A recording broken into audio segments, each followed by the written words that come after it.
Hey everyone, thought I'd share a bit of my process here with a little time-lapse Reno. Yeah, so this is how I usually set up my shots. I'll have my animatic on a layer that's like set to half opacity, and basically just trace over my poses and then group the line art. Here I'm just opening another shot to get the shield there to reuse it.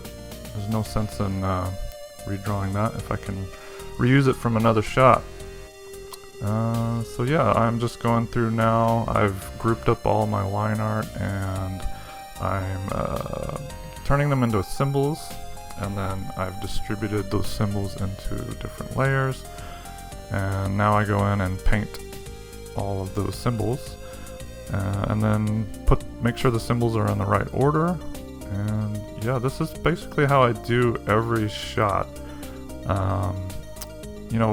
Typically in a studio environment, you would have these builds or puppets or rigs, whatever word you want to use, to build your characters, because the stories and the animatics haven't been made yet. So you want to make your characters able to be put into any pose, and it saves a lot of time for mass production. But in my case, this is just my animated short.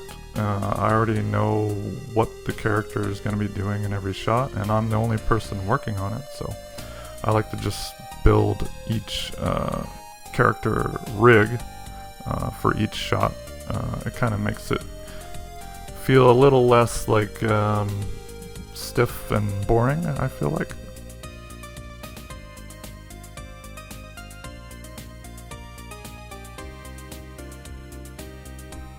And right now, this character and this shot, it's pretty straightforward shot. Not like high action or anything like that. Just comes in and puts his hand on the wall, and then a monster appears.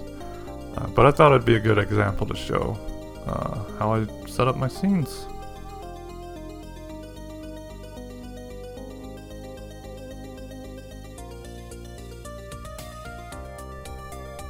People might see how I fill in the color there and cringe a bit. They might think, why don't you just fill in the line art with the paint bucket tool instead of coloring it in? Number one, I like coloring things in. It's fun and relaxing, so that's why I do that. And number two, I find keeping the fill color on its own layer rather than the line art and the fill in the same layer makes it easier to edit later. Like, I might want to change the line art, and if the paint fill is attached to the line art, it can make it a little tedious. So that's the way I've always done that. And right here I'm just putting in a little breakdown pose between my keys. And then yeah, this is pretty much how I do every shot.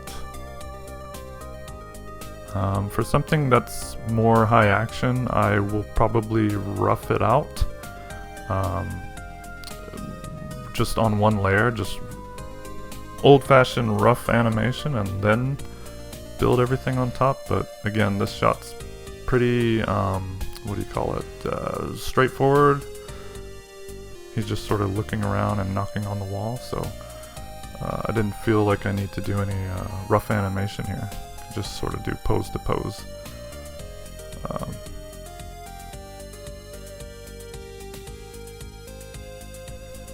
I'm excited to share my process this year. I started this short a few years ago, and then life stuff kind of takes up a lot of my time, and it sort of drifted away and out of my attention. But this year I just want to get something done, and I thought it'd be cool to share some of my process in the meantime.